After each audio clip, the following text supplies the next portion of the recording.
Hey, hey, hey, welcome everybody. It's the Bridging the Seen and Unseen. I'm Shane McLain. This is the wonderful Gwen. How are you? Pretty good. How about you? I can't complain. My wife's sitting right there anyway. You You said know, I so. can't deal with all that right now.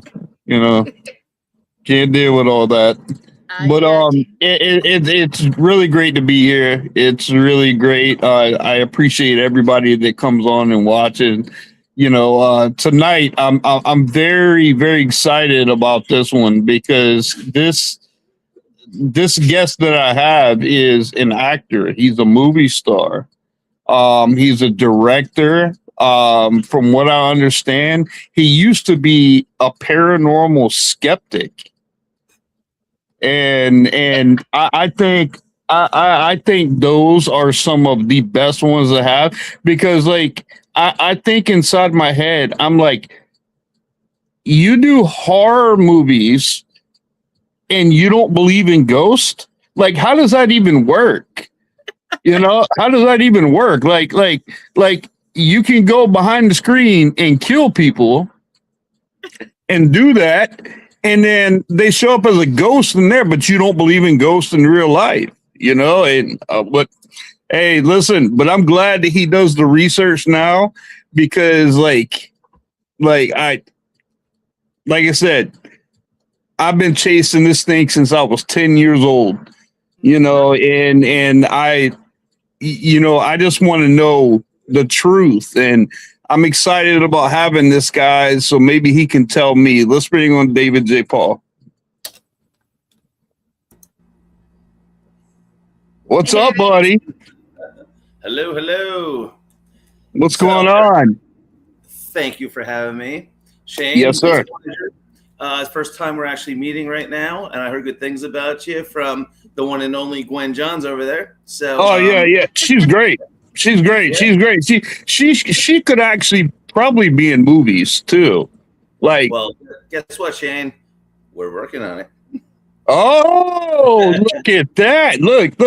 She could probably be in it. She could. You just got to catch her on the right days. Like there's certain days that like Gwen is not Gwen, but you'll know it. You'll know it. You'll know it. So we always start the podcast off. Why don't you tell everybody like who you are and a little about yourself? Oh boy! All right, here we go. Yeah, do that. Yeah. Hold on. Yeah, here we go. There you go. Got to make sure my hair is not sticking out or anything. All right, cool. So, so I was a former professional athlete in not one. In what?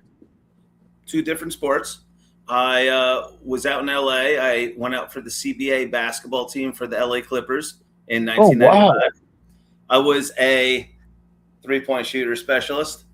And so I went out there, made the team, and then I broke my foot a couple times. I had to call it quits. So that kind of sucked. Then I went to rehab. They said I was good to go. And then I just didn't go back for basketball because once you break your foot once, that sucks. Once you break it twice, now you're going to have a big problem catching up with everybody. Oh, yeah. So I was working double, triple time to catch up with everybody. Don't get me wrong, I still had the killer shot, but those guys were really making me look really stupid. So I quit that. Then what I decided to do is still go into another sport at a high level, and I went for PBA bowling on the Professional Bowling Association tour. So I did that. I made it professional from 2009 to 2010, did it for a whole year. And then I was like, come on, dude, no one can get hurt in bowling, right? So I got hurt. I threw up my sciatic nerve muscle in my lower back. So not one, but two sports, I made it to the highest level. And 2 times I injured myself. So now I'm injury prone. I had to go to sports rehab for a total of 16 months. Total. Yeah. And I was like, damn, well, screw these sports now. I'm done. So then I just decided to go to my next passion. My next passion, I'm a big, movie buff. I love the horror genre. and also the ghost and paranormal stuff. And it all fascinated me when I was a kid. So I asked my dad, I said, how do you think I could get into the movie industry? And he says, I have no idea. Like really, he had no idea. Yeah. And I was kind of, curious. So I found my way to go on Facebook. Social media is where you find everything. That's the best option to find stuff. And I finally knocked on doors until one door finally opened. And this one dude gave me a chance. And I fell in love with it. And now starting from 2022 to present day, I'm full blown into the movie industry. Like I've been in over 130 movies as an actor. 130. Yeah, a lot of stuff's not up yet on IMDb because a lot of people are really slow. As could Do be. you sleep? Well, Gwen knows I used to. He has a hard time. We've been working on some stuff, and he sees that I work all night. So yeah. Mm-hmm. I said She does. She does. I said, dude, I'm starting to sweat a little bit, so now I'm going back. So it's a little hot in my house, but so I decided to go into directing. In casting. I'm a story creator, still an actor, and I'm just going all over the place as much as I can. I don't. How big of a difference is that between like doing the acting and directing? Because they both have their pros and cons there, but it seems like you would think that the actor would be on set longer, but it's probably the director, producer, or whatever it is. Yeah. So the director is the hardest job of all. Director, you got to see the vision, you got to read the script, and a lot of times when you read the script, the vision's not there in person because it's a whole different location compared to what the writers are writing, and it's a lot harder. And that's why you need a first AD. That's why I have a great one in my good buddy, close friend Michael Sexton. He is my first AD in all the movies that I do now. That means he's the first assistant director. So when I'm directing, if I miss something or if I don't see something and he sees, because he already knows, I need all of his opinions constantly. Don't hold anything back. And he's the one then that comes to me and says, hey, Dave, I think this is better if we could do it this way or this way, stuff like that. So I haven't been used to directing back in the day. My friends told me, like one of my good buddies, Jose Masonette, he lives in New Jersey. He told me years ago, he says, bro, he says, you're going to be a great actor. Don't get me wrong, but I see a vision of you being a kick-ass director. And I said, come on, dude. I don't see myself directing. I don't think I'm want to do it. And here we are. What the heck, right? This is going to be my third movie I'm directing. I'm freaking loving it. I'm really quick at what I do. I am an actor first, but as a director, I could blend in with the actors and know what they're feeling because what's going on there. You know what they're doing. You know what they have to go through. So I mean that could be a perfect mix up for you right there. Yeah, it's so much easier now. It's almost like fluent. Like when I get there, I already see the vision instantly, and I'm like, whoa! Like it's really coming naturally. And then usually when a director takes maybe a full day, 2 days, 3 days the most at directing, it usually takes me almost a full day to as late as night as possible. And I make the whole movie in one day. Usually those are short films. Feature films, I can bang that out in 4 to 5 days by the way that I direct and the way that I positively bring the effort to everybody instead of no negativity. And it really works. That's amazing. That's amazing because like you said, now when you're doing a movie like that, they give you like a certain amount of days that you can produce, that you can be on set or whatever. I mean, are there any times where you go over or you increase budget or anything like that? So it depends on the location. Whoever's allowing us to film at their location, they say, listen, I could give this to you, to film here for maybe a day or 2 days tops.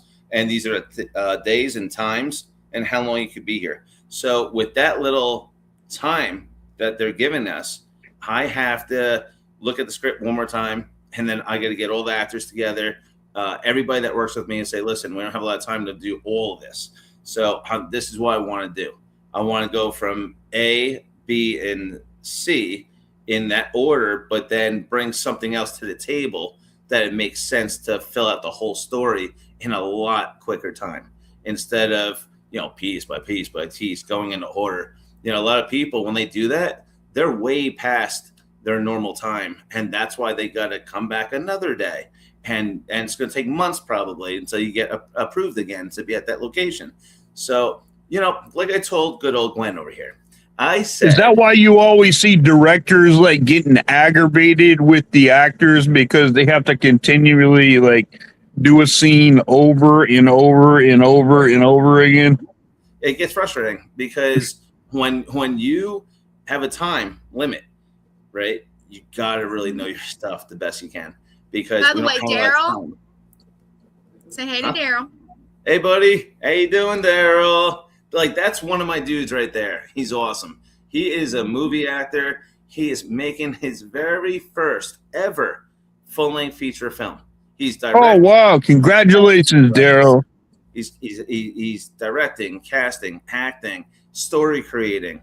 That dude is as smart as it comes in this industry. And the funny thing is, no one gave him an opportunity ever. And Daryl and I talk every day, and we're like, dude, if people don't give us opportunities, to hell with this. We're going to do it ourselves and show people you're missing out. And when we bring a great project after what we do, and we show people you passed up on us and you didn't give us a chance, well, look what we did. We have a kick-ass project for you now, and you snooze, you lose. That's how it goes. That's exactly it. What I have found that drives people absolutely crazy, especially miserable people, is when you're happy and successful. Mm-hmm. Mm-hmm. It drives people crazy. Yeah. It really does, and so I can imagine. Daryl, you keep on, man. You keep on, man. That's so good that you're doing that you got that going. I think that's phenomenal. But I think anybody that directs and plays in movies and stuff like that, I think that's just like the coolest thing, because I'm a movie buff too. Cool. So you're gonna watch my movies? Yeah, I'll watch your movie. I'll definitely watch your movies. I'll definitely watch it. My wife was just asking, some of the ones that you played in. I told her, I said, look up one, and I told her one to look up there. So I hope so. Well, but I have some posters. Go ahead. Would you like to talk about those a little bit? All right, let's do this one. That's the first one that pops up. All right. First one's always the best. So Return of the Corn Zombies is the newest movie that I was in. It's a zombie feature film, obviously. I mean, you see it, the poster. We filmed that out in Illinois. That was last year. And I read the script. I was brought to my attention with this movie by a friend of mine. Her name's Ann Mirna. And she asked me to read it. And I read the script. And this was a sequel to Attack of the Corn Zombies Part 1. Attack of the Corn Zombies Part 1 wasn't really scary, wasn't really out there. Return of the Corn Zombies was a lot darker. It was a lot more scarier. You got zombies that are more aggressive. You got like zombies that really, if you look at the makeup and special effects, it's killer. And I play this character named Sean. The movie's based in the 60s and 70s, and everyone has those kind of styles, the clothes wear, the personalities that go with it and stuff. But for me, I have this cowboy hat on. I'm really well dressed and everything, because I am the leader of the homestead. The homestead is a sanctuary, basically, for all these survivors that didn't get eaten yet or bit by the zombies. This one girl brought these like 5 survivors to the homestead. It's a nice big house. There's a shed, everything like that. And when they came to the homestead, they met me. And I'm similar to, like, how do you say? I'm almost like a mayor. like I run the whole thing. Okay. But you don't want to cross me, because if you cross me, then it's time to get fed. And that's the reason why I have a pretty bad plan up my sleeve. So I'm a family man. I got 3 daughters. I got a wife. I got my right-hand man, bodyguard. And like I said, I just have plans up my sleeve. And then one time, my plans are starting to backfire on me, and then I lose it. And I'm starting to lose my family. And you're just going to have to watch it after that. Yeah. That's what, I've noticed, like, a lot of zombie movies, they are hit or miss there, because like you can really tell if somebody does like an all blown job like with zombies, and you really kind of have to make that look like real. It's like when I think of like a vampire movie, I think of 30 Days a Night. Yeah. I mean, like that is like that bald head guy.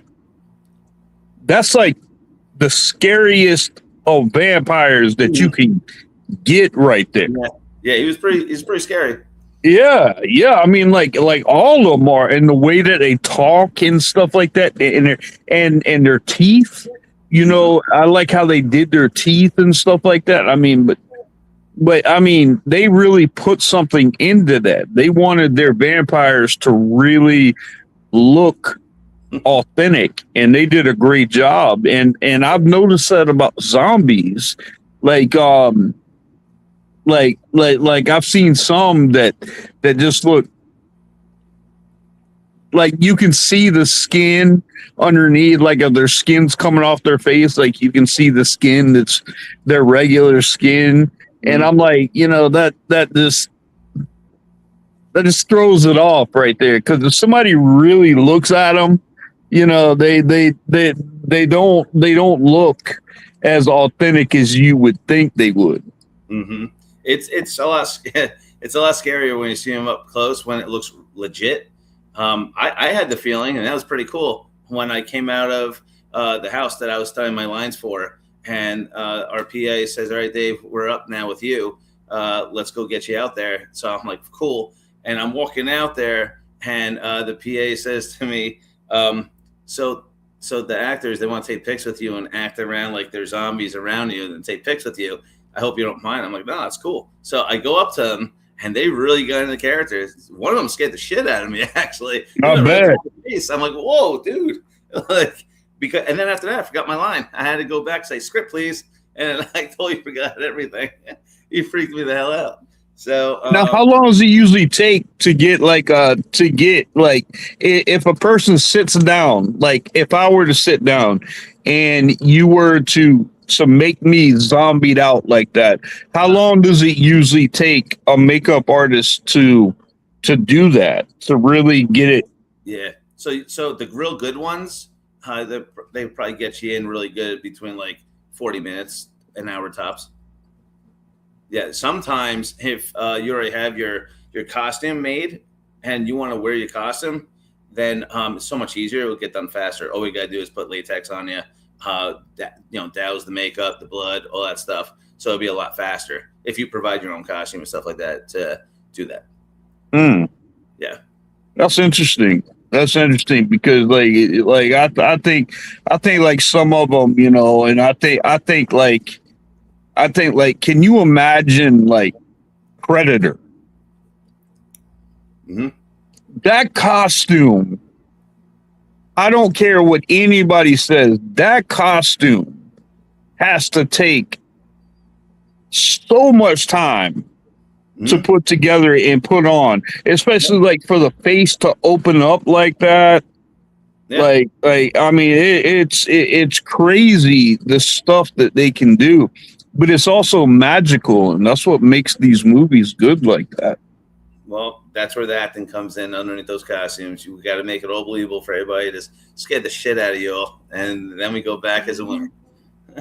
So what is like your favorite? What is your favorite role or your favorite movie that you've either done or what like give us an example of your absolute favorite where you think you were at your very, very best. Oh man, Shane, Huh? great question. Great question, Shane. So, Gwen, you're right. He's good. I like him. I told you. Yes. So that's hard to say because my absolute best, I try and do it every time, but I have not reached my plateau of my limit yet. I'm still rising to the top every single character. There's no limit yet for me, and that's the scary That's a good part, answer. too. There's all right. Let me put it to you like this: I like to tackle roles that people are scared shitless to do. Some people may think I don't want to do it; it's gonna make me look bad. Maybe I'm not gonna look like a good actor. I can't pull it off. Other times, people have this, I don't know, weird fixation on, oh, you want to play a serial killer. Well, I don't want anyone thinking that it's going to be like me in real life. I don't want them putting two and two together, and it's going to be hard for me to, people look at me in that same way or something like that. For me, I love the hardest roles because I want the roles no one wants because I love the challenge. Remember, 2-time professional sport athlete, my competitive kicks in. So I love challenges. And I read scripts and I ask these casting directors, I asked the directors, I said, hey man, what's still available? And they're like, well, this role, but no one wants to take the role. I said, why not? And they said, because it's too hard for them and to get their mind wrapped around it. And I said, okay, I'll take it. Just like that. No questions asked. And they said, all right, we'll give you, how much time do you need? Like I told Glenn, it's almost like I like to keep what I'm reading in my head as much as I can before I step on set. So believe it or not, and I'm not lying, and a lot of my close friends in the industry know this, I don't read the full script until the day of I get on set. Hold on. Exactly. You just said I was just about to ask you. I said, well, how long does it get to where you memorize the script? And you just said literally that you don't read the script until the day you go on set. The whole thing. Yeah. Everything that I need to do for my character. Don't get me wrong. We have a table read ahead of schedule, right? Like maybe a week or two in advance. When I, step on for the table read and all of us are in character, we're reading our lines, reading the whole story, it all registers in my head right away. So it stays in my head. So that's first part. So that's number one. Number two, when I already know all that, then I go back, I read just my character alone. And then I go line by line or scene by scene, just by me. I don't look at anyone else's lines anymore.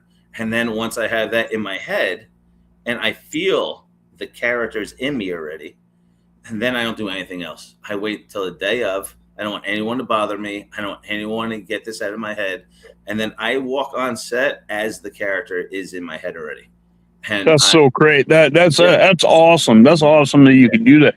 I think that's a talent in itself, because like I couldn't imagine like I went to Bible college and I think of a lot of the papers that I had to write, like my final exam, I had to write a depiction of the entire Bible from Genesis to Revelation and do a timeline by date.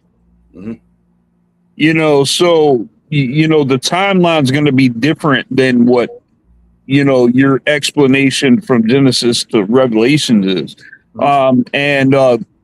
But I can tell you what, man, like I went back through and I read what I wrote, and I'm like, man, I am so glad I don't have to sit there and read this thing over and over and over again, because it's so frustrating, and I can imagine it's probably the same with you guys. Well, what's frustrating is when I bust my ass and make it happen, and I show up and I find out that there's like, I don't know, like maybe an actor that doesn't know his stuff or her stuff. And I have to rearrange so much in what I memorized to help her or him in the scene. Oh, yeah. So I make sure that whole scene together is comfortable. I don't want anyone feeling nervous. So, because if you're nervous, it's going to show in front of the camera, and then I'm going to go back to the camera and say, "Hey, how did it look?" It didn't look all right because that person was nervous. You could tell, wasn't relaxed, wasn't in character. I'm like, shit. So I'm like, okay. So we scrap that. I go back. I'm like, let's just have fun. Forget about the lines right now. Let's just enjoy each other, right? Let's just talk. Let's laugh. Let's have some fun. And then once that happens, right, and there's no more nerves, and I get the nerves out of them, and now you're just like yourself again, right? I'm like, are you cool? And he or she says, yes. Thanks for helping. I said, no problem. Now let's go over the lines again really quick. But this time, let's see where you're struggling with, and then we'll tweak it. So, and then we go over it, tweak it and stuff. So we do it again. And some of the lines weren't there still, right? So I said, all right, this is what we're going to do. Whatever you do, the dialogue that we're doing, right? You know what we have to do.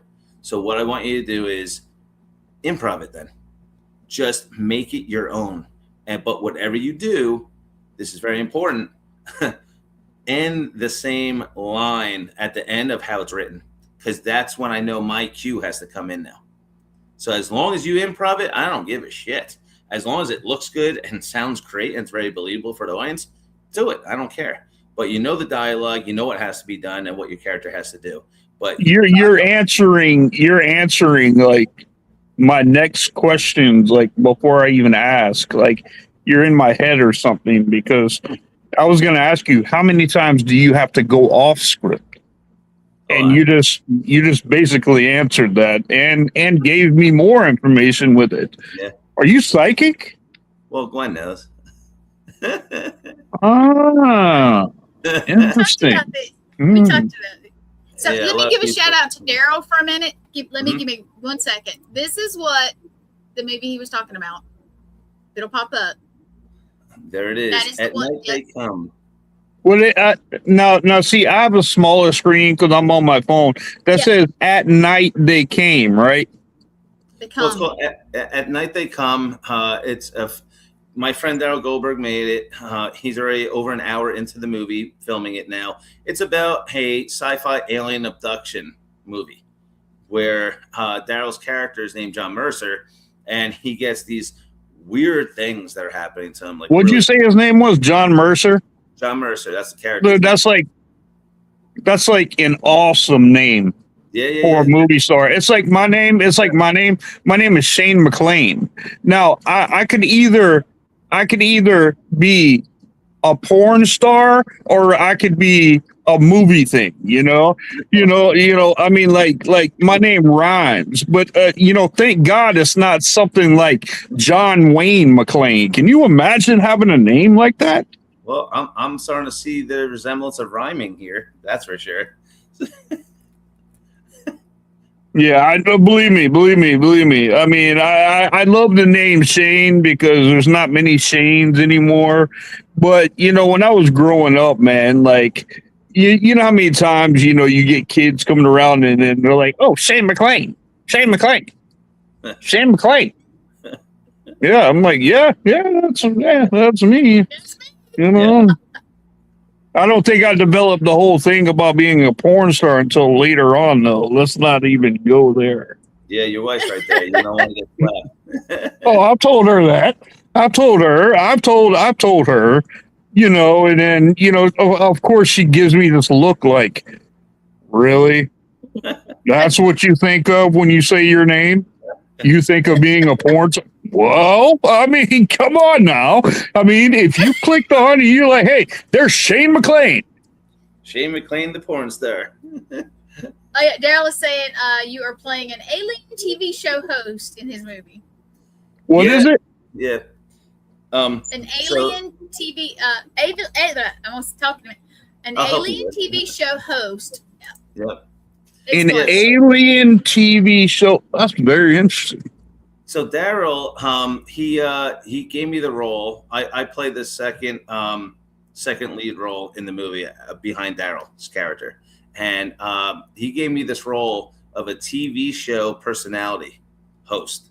So I have my own show in the movie. I have to wear a nice suit. My hair is going to be slicked back, and everything that I do, it's about aliens. You're a smooth looking guy, dude. Well, I appreciate it. I mean, my hat was backwards, but then I started sweating, and I'm like, oh shit, I don't want to show Yeah, that. but dude, the way you wear your cowboy hat and everything, man, I'm like, man, look, this dude, somebody that can pull that off. Yeah. You're a pretty slick looking dude, man. I enjoy it. Thank you. I appreciate that. But yeah, I want to get into Westerns. There's a lot of people that are reaching out to me. There's a lot of people from the Yellowstone reboot TV show that actually has been contacting me that are big fans of the show. And they said, hey, we're following you and stuff. And you got that good look for a Yellowstone reboot movie. You've never done a Western? TV show. Yeah, so I kind of like messed around with it a little bit. And I was trying to send pictures to the Yellowstone reboot TV show. And I was like, hey, what do you guys think about this look of me? You think I'll fit in? And I got some responses. They said, you got to get on that show. You're an actor and you got the look. Go. And I'm like, well, it's not that easy, So I'm trying to. I mean, could you blend like Western and horror together? Because like that's a pretty difficult range there. Oh boy, because like you can't put certain things in an old Western like that. Well, you're reading my mind now, Shane. So I'm about to say something now. All right. Now, the truth is going to come out. I try to keep it a little secret until we get closer. But there's already a script that's copywritten. It's already completed. Me, my friend Jose Masonet, and my friend Matt Vasquez, we actually have a script, full-length feature film script that we haven't announced recently at all. But we are going to do it soon. But since you brought it up, it is a horror Western feature. Oh, wow.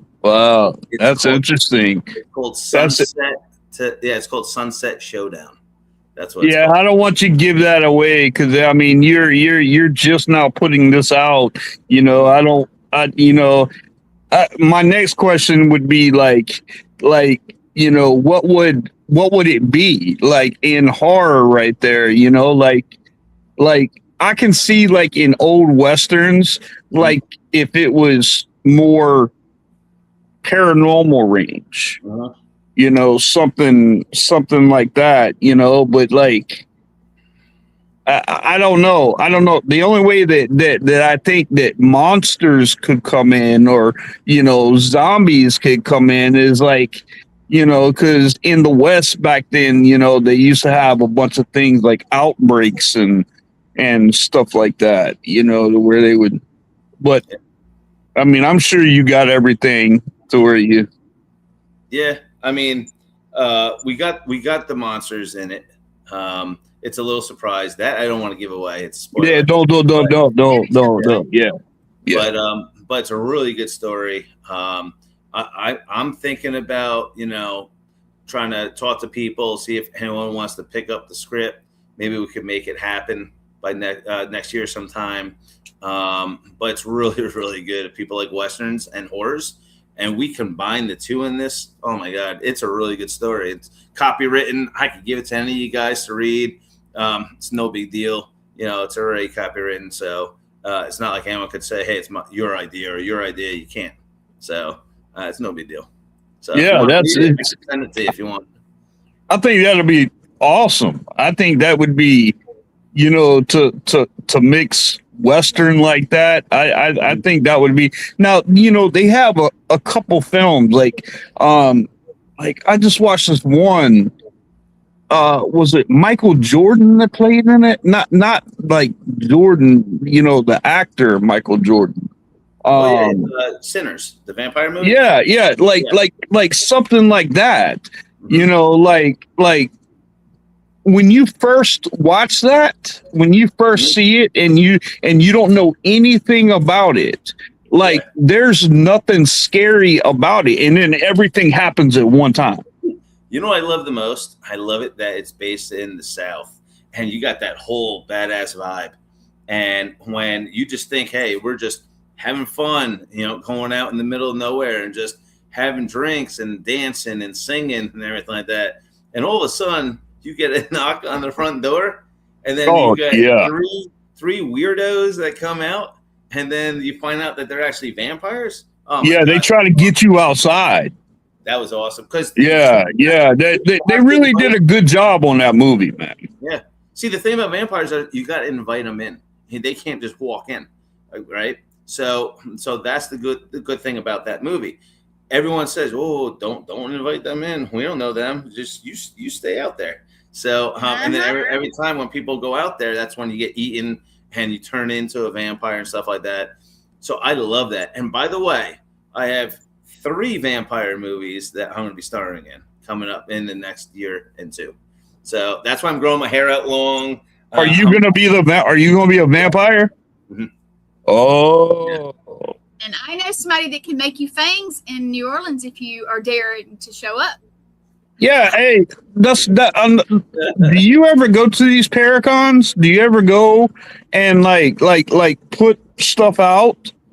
I'm going to. Yeah, Gwen's gonna help me with that. Yeah, dude, Gwen, you should hook him up in the New Orleans one. Yeah, I'm trying to get him to come to New Orleans. Yeah, I'm trying. And Father Sebastian makes fangs. That's one of what he does. He's like sought out, and he's probably going to be making some. Now let's see. Now, if she were to, she wants you to come to New Orleans and stuff like that. Like, does she have to contact some of your people to get you out there, or can she just go right through you? Go right to the horse's mouth. Come right to me. You tell me exactly what needs to be done. But see, here's the thing. You know what's the most important thing that's going to happen? If you don't have mucho dinero, then it's going to be a little struggle because it's 8 hours away from me and I got to drive and I got to probably fill up my gas tank 2-3 times and then coming back the other way 2-3 times. I'm in between different jobs. I'm waiting for payments and stuff. In the movie industry, when you work and you get paid roles, it doesn't happen all the time that you get paid. So sometimes it's a waiting process. Sometimes you get paid right away. Sometimes you get paid up front. It all depends on who you're working with. So that is, a problem at times. And whenever I want to do something big and bigger and bigger, because now I got to wait. It's not on my time. It's on when they're going to send me the money, right? Yeah. So, and you guys, this is what we're talking about. This is the New Orleans Paracon. It's coming up. I'll be there. Man, look at that lineup, dude. Look at it. Patty Negri, John Zaffis, the Godfather. I mean, Father Bob Bailey. Hey, that's one that I still haven't had on here yet. I will work on that for you. I wasn't sure how that would go, but yeah. Look, I will be there. I'm not on the poster, guys, but I'll be there. So if you happen to be coming to New Orleans, look for me. I'm going to swindle him into coming, and you can get a picture signed. So there's that. Yeah, we'll have posters made and everything like that, the whole 9 yards. I love to meet people. Like I said, I'm a horror actor, but then again, I do thriller. I do pretty much everything. You can see all my work on Tubi and YouTube, and it's all over the place. But I would love to throw my name in the mix. I'm a rookie, right? I'm a rookie with Paracons and a lot of the paranormal stuff compared to all you guys. But I'm so fascinated with it all. I put 3 teams together at 3 different times in 3 different states, and I started doing my own investigations with my own teams. So that's really exciting. Yeah, I was gonna get into that with you. Because it said that you were a skeptic and stuff like that. Was it more on the fact is like, come on, how does that, work? So I have a question for him. Are you really still a skeptic now? Well, I mean, I could say I definitely see a lot of stuff that scared the shit out of me. And maybe they're the best ones to have, though. Yeah. So, all right, I'll tell you a quick story. So, like I told Gwen this, and a lot of people already know, but I'll throw names out yet. Don't throw names out. Just So I put a team together, and we went to Wilson Castle in Vermont, and I had a weekend thing over there. So I had a great team I put together, and I had a combination of everybody, and it was exciting. So when we stay there for like a weekend, we go there, and we're getting everything together, and I'm learning the ropes with everybody else there. And I'll tell you, when lights went out, a lot of weird shit went down, and I definitely saw a lot of stuff that made me have goosebumps and had my hair stand up on my back of my neck and everything like that. And I asked everybody, I said, did you see what I just saw? And they're like, what did you see? And I tell them what I saw. And then they're like, holy shit, how did you know that? That's really what was here. And I said, something's going on with me here, man. So I'm starting to feel things, see things. And sometimes people weren't even seeing what I'm seeing. Like literally everything I was seeing and feeling was happening for me and no one else saw. So, and then I looked at everybody else and I said, stop fucking with me. You guys saw that. And they're like, no, we didn't. And I'm like, did you run into David Childers while you were there? Yeah. I brought David Childers and his now wife. He loves Wilson Castle. Oh yeah, he's there. Yeah. So he was with me. I also brought Michelle Roos there. So we definitely had a really fun time. It was awesome. But it's funny because we had full batteries every time. And every time we were seeing things and things were happening, it went down at 0, just in a blink like that. And then we saw a black mist flying overhead. We saw we were hearing things. Things were blinking on and off. It was just very, very interesting. I mean, it fascinates me too. And like I said, I've got my own paranormal team, but I'm a Knights Templar.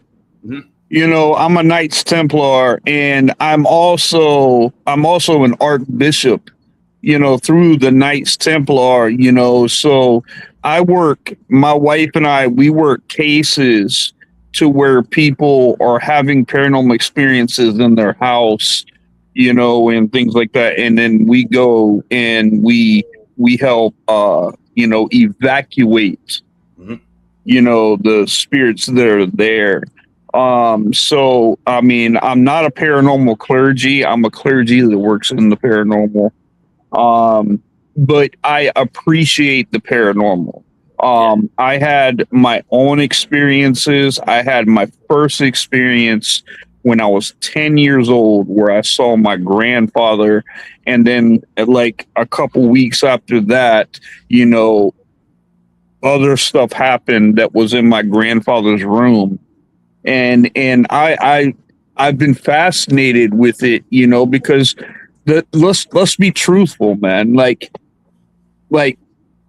no one has direct answers in the paranormal. Your experience and my experience could be two different things. Like if I went to Wilson Castle, I may see an orb, or I may see a door shut or something like that. You may see a full body apparition, which is the creme de la, or whatever. If you get a full body apparition, I'm telling you now, dude, that's what every paranormal investigator chases right there.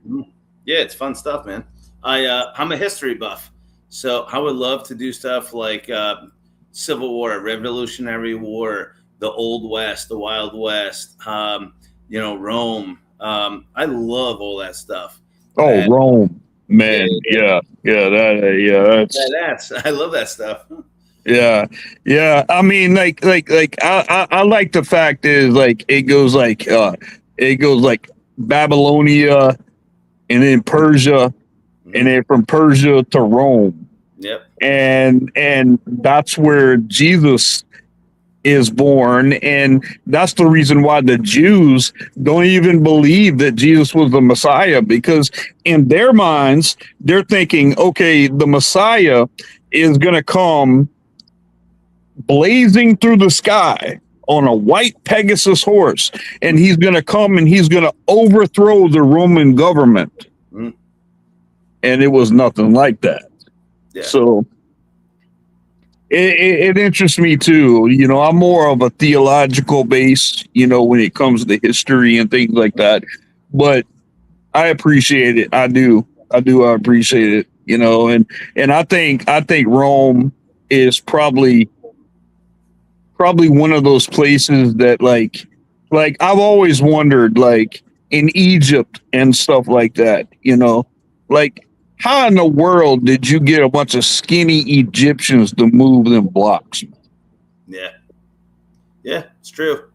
You know, I mean, that's what I'm saying. And then like people tell me, oh, there were aliens, or you know, there were giants, there were, you know, and then like you all think that's crazy and stuff like that. But if you like read the book of Enoch, which is another end of the Bible, you know, that didn't make it into the Bible, you know, it clearly talks, you know, about potential aliens and giants that were, some were 30 feet tall, some of them were 150 feet tall. That's crazy. You know, so I mean, I can't even imagine that. And they went to a place last year, and they found a rock that was on the inside of a mountain of a footprint, and it was implanted in this rock. And this guy was 6'3", and he was standing inside the foot. Wow. Now, I mean,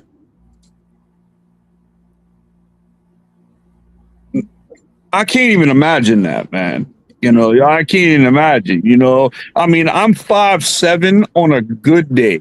I can't imagine being 150 feet tall. Yeah. I'd be standing there next to his ankle. Well, it's gonna look similar to the movie that's coming out by Christopher Nolan called The Odyssey. That's coming out on the 17th of this month. It has everything in that movie. They got giants, they got cyclops, they got everything you can imagine in the Odyssey is in that movie. It's going to be pretty cool. Do you guys, are your giants like authentic people, or are they like AI?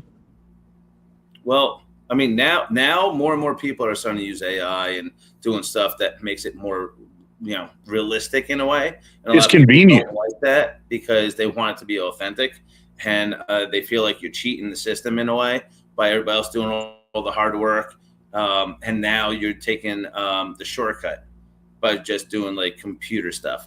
But some things are happening with AI. It's going to be more and more eventually. That's why a lot of people are going to be in trouble pretty soon once it develops more and more. But right now we get latex costumes and we paint it on the outside, make it look really crazy looking. And then we bring actors in that go in that, and then they just got to act it out. So that's a lot more realistic and a lot more scarier. And you can make them, like you could just take an actor like that and make them like really, really big. Yeah, it's all about camera angles. It's about having a tall guy already, but then angle it differently so he could look a lot taller than he really is. Yeah. Yeah, so there's a lot of magic we could do. That's why it's called movie magic, man. We always made the magic in the scenes. Definitely. You know, my wife she's real big on Halloween. Mm-hmm. You know, she's real big like on the first Halloween. Yeah. I'm real big on Rob Zombie's Halloween. Now, because like I look at Angie's, you know, that Michael Myers doesn't really scare me at all. But you take that guy that's in Halloween 2 of Rob Zombies, the guy that played Sabretooth in X-Men, that can flip over cars. Tyler That's the kind of Michael Myers that you need to put in a movie right there. Yeah, that's Tyler Mane. He played Michael Myers in Halloween like a few years ago. So he's really good. But what I'm going to try and do soon enough is I want to play more. Like, I play a villain in the horror industry a lot, right? And thrillers and stuff like that. But what I want to start jumping into soon is I want to start being one of those killers, like more of the monsters. Like Kane Hodder, who's Jason, right? The original Jason. I met Kane Hodder too. And yeah. So I'm thinking, because I am talking to some people about me transforming myself into a normal dude, right? Loving guy, hopeless romantic stuff, right? And then that's my persona over there for the character. So everyone loves me. They want the best for me, right? Because I'm always going to love and care and feel for the character. But then a tragic thing happens, and then I turn into this monster. And then you'll see the latex, you see the creature come out, and then like stuff like that. I want to create something that's never been done before. That's me. That would be amazing. That would be amazing. Like the way you were just talking, it was like American Psycho. You know, something like that. You know, where he's loved by everyone, or Dexter. Mm-hmm. Yep. You know, he's loved by everyone, but he's just got this side to him. Yeah. Well, you know. So there's a feature film coming out on Tubi really soon and other platforms. It's called Doll of Deceit, where I play a loving rich husband. I do anything for my wife to make her happy, feel loved like a queen, right? But you see all these little porcelain dolls all over the damn house too. And when she's talking to me, I stop in the middle of conversation and I'm looking at dolls and I pick them up and I'm like caressing the doll's face. Oh no. And then I'm like, I'm sorry, babe. What were we saying again? And then she's like, what happened? What's wrong? I'm like, I gotta go. And then I go upstairs, and what my wife doesn't realize, she knows something's up, but she doesn't know how I make all my money. There's a website called Pretty Porcelain Playmates that I created, and a lot of the loved ones that are my customers, they lost someone that they loved. They want me to somehow get them back. So what I decided to do is they pay me $200,000 on the black market. So what I do is I go out after they pay me, and I go to like parks, I go to clubs, I go to all different areas where they kind of like, I can find a person that looks like these lost loved ones that they want me to find.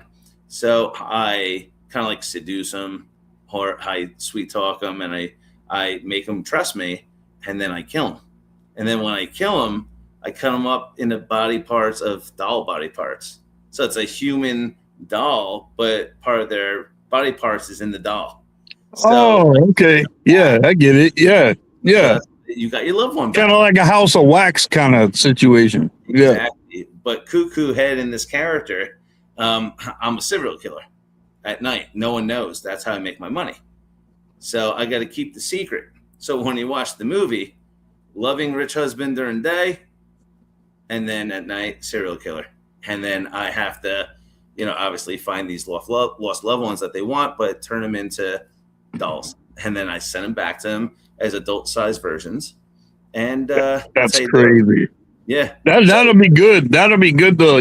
When I think of porcelain dolls, my wife told me a story about, like, when she was a little girl, she had a porcelain doll. And did you say the mouth was closed? Yeah. The mouth on the porcelain doll was closed. Mm-hmm. It was completely closed. Yeah. And she went back into the room or something like that. And her mom turned and looked at the doll, and the doll had teeth. Wow. She's like, "What's wrong with your doll?" Now they both knew that the mouth was closed. Yeah. And now this thing's got teeth. Man, I'm telling you, listen, you could not give me a big enough hammer. Yeah. Because I am smashing that daggone doll, man. That doll ain't going to be growing teeth in front of me, man. And then, it would be the kind for me to be laying in the bed, and all of a sudden this joker jump at the foot of the bed and then starts like cussing at me or something. No, I don't think so. Shane, come on. I have a doll over here. Don't make me bring her out, Shane. Don't do it. Don't do it. No, we don't need none of that in here, dude. We're having a great conversation. We don't need none of that. Don't bring no stupid doll in here. That reminds me, Gwen gave me another doll right here if I could show you. Oh, man, now you're going to do it.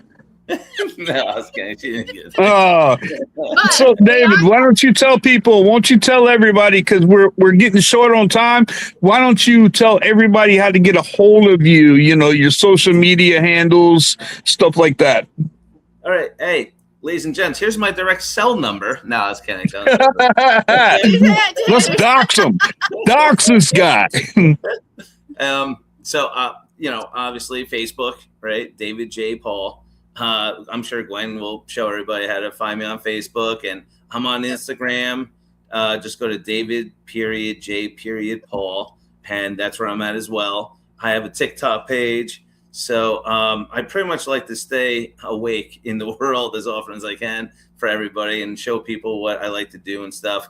But then again, I'm trying to work with Gwen and trying to get my rookie self out into Paracons and Comic-Cons and, just starting to shake things up a bit, So yeah, because like they work hand in hand, Yeah. I mean, and the thing is, you won't be the only horror guy there.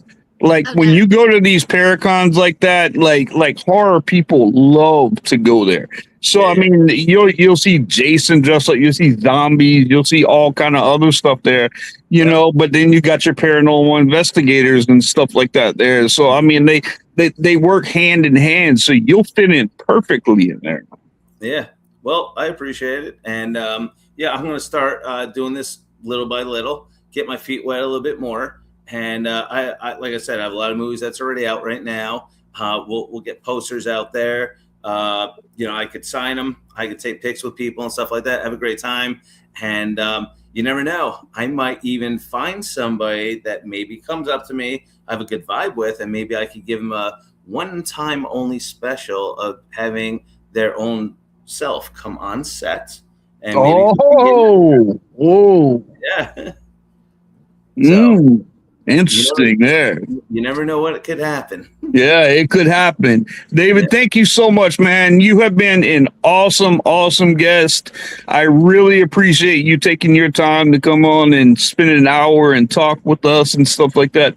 You've been a blast, brother, and I really appreciate it. It was very nice meeting you too, and I wish you nothing but the greatest success, and just you're an awesome dude, man. Yeah, I appreciate it. And same thing with you and, you and your wife, be good, stay healthy as best everyone can. And, maybe we'll see each other in person. Okay. All right. Hey, it was good meeting you, brother. And thank you again. All right. You're Hold welcome. on in the background a minute. We'll talk Yes. after the show. Thank you. And Shane, don't end. Just hang on. It cuts Don't off, end anything. Gwen. No, it don't touch anything. Just stay there. I don't touch nothing. It cuts off. Well, Ladies just and stay there. gentlemen, If you we're get gonna hit, have Okay. come back. difficulties. I know. Just all right. We're gonna put you in the back and finish up. Hold on. Hey, no, hey, look. I really wasn't expecting, that good of a show, but he is awesome. I mean, he really is, and it was.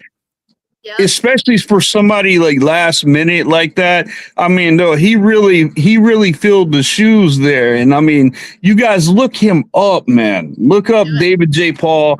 I mean, he's just an awesome guy, and he's very responsive. He will talk to you, so you guys look him up, man. And I promise you will not be disappointed.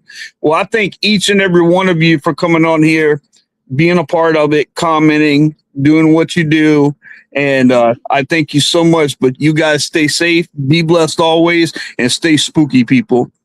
Peace.